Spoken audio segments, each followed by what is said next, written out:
یہ کہانی ہے 2024 کے اکتوبر کے مہینے کی۔ نیو یارک کے علاقے منہٹن میں ایک خفیہ آکشن چل رہی تھی۔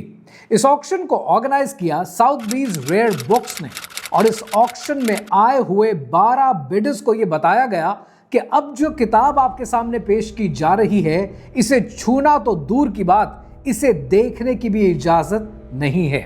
بلٹ پروف شیشے میں موجود ایک ایسی کتاب تھی جسے لیدر میں لپیٹ کر رکھا گیا تھا۔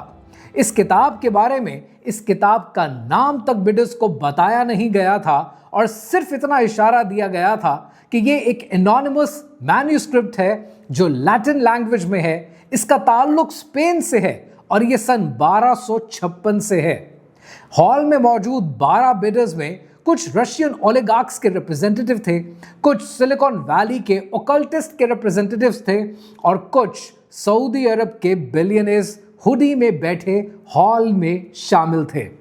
کوئی بڈر اس کتاب کی اصلیت نہیں جانتا تھا، لیکن ہر بڈر کی زبان پر ایک ہی لفظ تھا، اور وہ لفظ تھا پیکاٹرکس۔ جیسے اس کتاب کی بولی شروع ہوتی ہے، یہ شروع ہوتی ہے $23 لاکھ سے، اور اتنی بڑی بولی سن کر آرگنائزرز کے ہاتھ تھر تھرانے لگتے ہیں کہ جب اس کتاب کی فائنل بولی لگتی ہے $43 لاکھ، اور اسے ایک سلیکون ویلی کے اوکلٹسٹ بلینئر نے حاصل کر لیا ہوتا ہے۔ جیسے یہ کتاب اس بلینئر کی ہو جاتی ہے، اس کتاب کو جیتنے کے چند ماہ کے اندر ریڈٹ کے اوپر ایک تھریڈ بہت پاپولر ہو جاتا ہے، انٹرنیٹ کی زینت بنتا ہے، سوشل میڈیا پہ یہ بحث چھڑ جاتی ہے کہ فائنلی جنوں کو قابو کرنے کی، سیاروں کی چال بدلنے والی وہ نایاب کتاب جو 1000 سال سے دنیا کی آنکھوں سے اوجھل ہے، فائنلی ایک بلینئر کے ہاتھ لگ چکی ہے۔ لیکن کامنٹس کرنے والے یہ نہیں جانتے تھے کہ یہ کتاب یعنی پیکاٹرکس، یہ کتاب بھی ایک چوری شدہ کتاب ہے، اور اس کا تعلق 11ویں صدی کی لکھے جانے والی عربی کی کتاب غایۃ الحکیم سے ہے۔ غایۃ الحکیم ایک ایسا نام کہ جس کے معنی ہے گول آف اے سیج، یعنی ایک دانا، ایک عقل مند انسان کے ٹارگٹس، اس کے گولز۔ لیکن شاید یہ کتاب اس لیے نہیں لکھی گئی تھی کہ اس سے کوئی دانا آدمی، کوئی عقل مند آدمی کوئی گول حاصل کرنا چاہتا تھا، پر شاید یہ کتاب اس لیے لکھی گئی تھی تاکہ اوکلٹسٹ کی دنیا کے اندر رہتے ہوئے ریئر پاور کو حاصل کیا جا سکے، سیاروں کی چال کو پڑھا جا سکے، اپنی زندگی میں جنوں سے تعلق بنا کر ان پر قابو پا کر اپنی نفسانی خواہشات کو پورا کیا جا سکے، اپنے ارمان کو سیٹسفائی کیا جا سکے۔ اس کتاب کے پیچھے ایک لمبی داستان ہے۔ کہانی کیا ہے، آئیے سمجھتے ہیں۔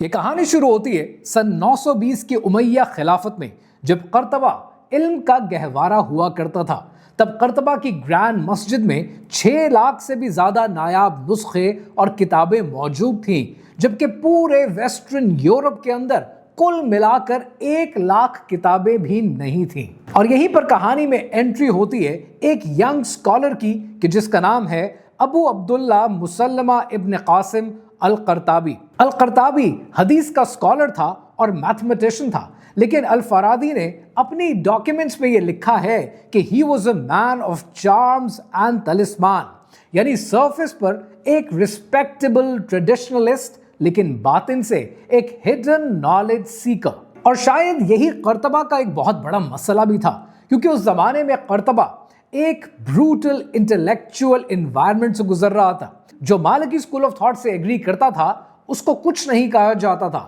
لیکن ذرا سی کوئی ڈیویشن کرتا تھا اسے ایگزیکیوٹ کر دیا جاتا تھا۔ اور اس دور میں لوگوں نے ابن مسارہ کے ساتھ یہ ہوتے ہوئے دیکھا کہ جب وہ اس فلسفر کا انتقال ہوا تو اسی کے شاگردوں نے اس کی کتابوں کو بازاروں میں جلایا۔ القرطابی یہ سب کچھ ہوتے ہوئے دیکھ رہا تھا، لہٰذا اس نے یہاں سے ہجرت کرنے کا فیصلہ کیا، اور وہ چلا گیا مصر، دمشق اور بغداد کی جانب، جہاں اس کا ٹارگٹ تھا کہ وہ اورینٹل ماسٹر سے ملے اور سائنس کی وہ چیزیں سیکھے جن پر ابھی تک اسے عبور حاصل نہیں ہے۔ وہ نیچرل میجک سیکھنا چاہتا تھا، اور اس کے لیے اس نے دور کا سفر کرنا پسند کیا۔ یہاں اس کی ملاقات اخوان الصفا سے ہوئی، یعنی بریتھن آف پیورٹی۔ یہ ایک ایسی سیکرٹ سوسائٹی تھی کہ جن کا کام نیو پلیٹونزم، ہیرمیٹک فلسفی اور اسلامک کاسمولوجی کو ملا کر پڑھنا تھا، جس کے نتیجے میں انہوں نے وہ رسائل پڑھے کہ جو 12 ایپیسوڈز پر مشتمل تھے،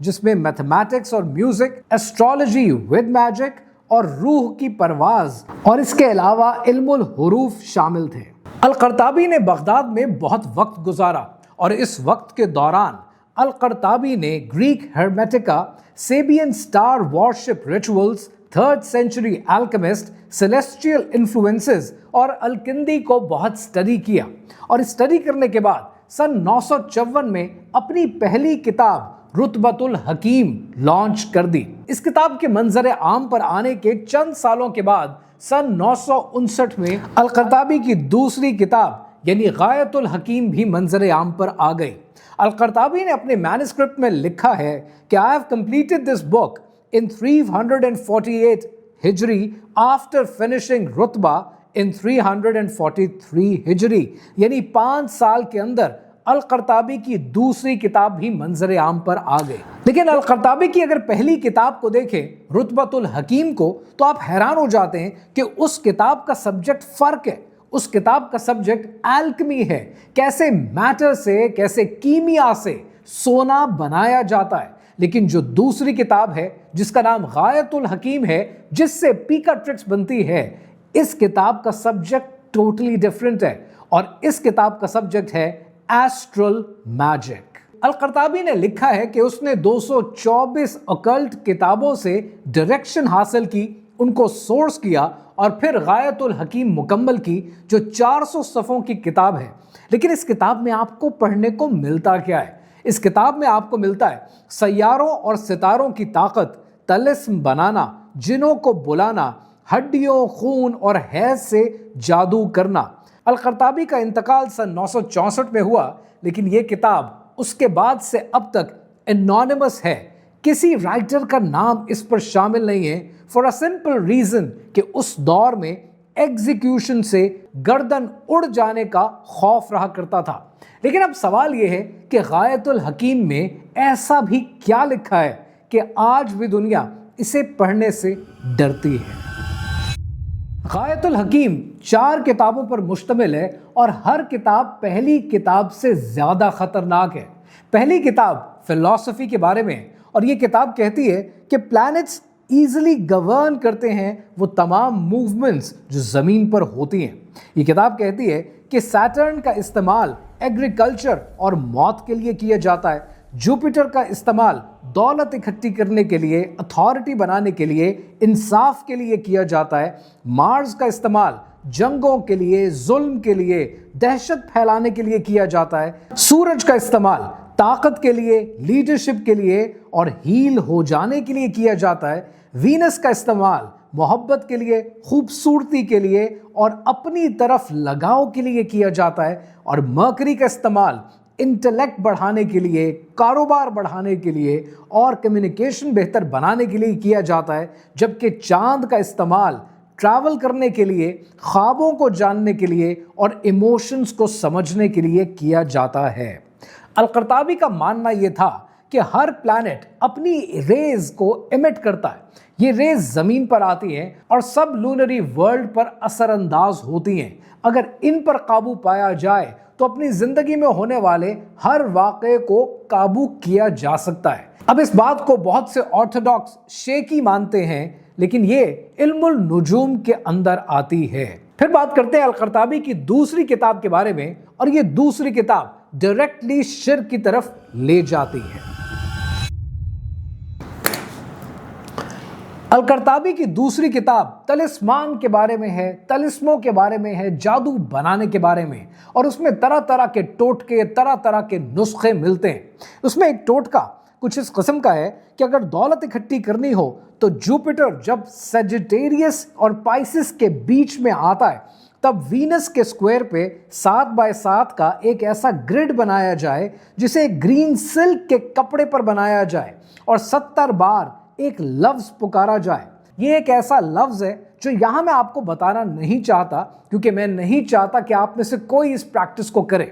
وہ کہتا ہے کہ اس کے بعد اس کپڑے کو ایک چوراہے میں دفن کر دیا جائے، اور پھر آپ دیکھیں گے کہ 40 دن کے اندر سونا چل کر آپ کے پاس آنا شروع ہو جائے گا۔ اب اس کو لے کر ابن تیمیہ نے پتہ کیا کہا؟ ابن تیمیہ نے کہا کہ یہ شرک اصغر ہے۔ جب ہم خدا سے، رب تعالیٰ سے، اللہ سبحانہ و تعالیٰ سے مانگنے کی بجائے، کریٹر سے مانگنے کی بجائے کریٹڈ آئٹم سے مانگنے کی کوشش کرتے ہیں، ہم اس جادو کے ذریعے شرک اصغر میں چلے جاتے ہیں۔ غایۃ الحکیم کی دوسری کتاب میں اسی قسم کا ایک اور نسخہ جو آپ کو پڑھنے کو ملتا ہے، کتنا عجیب و غریب ہے کہ جس میں القرطابی نے لکھا ہے کہ جب مارس اسکارپیو کی 3rd ڈگری میں آ جائے تو ایک پینٹاگرام بناؤ، لیکن یہ پینٹاگرام بھیڑ کے خون سے بنانی ہے، اور یہ بھیڑ کے خون سے بنانے کے بعد پکارو کہ اے میمون، مشرقی جنوں کے بادشاہ، تمہیں 72 ناموں کی طاقت کا واسطہ، حضرت سلیمان علیہ السلام کی انگوٹھی کا واسطہ،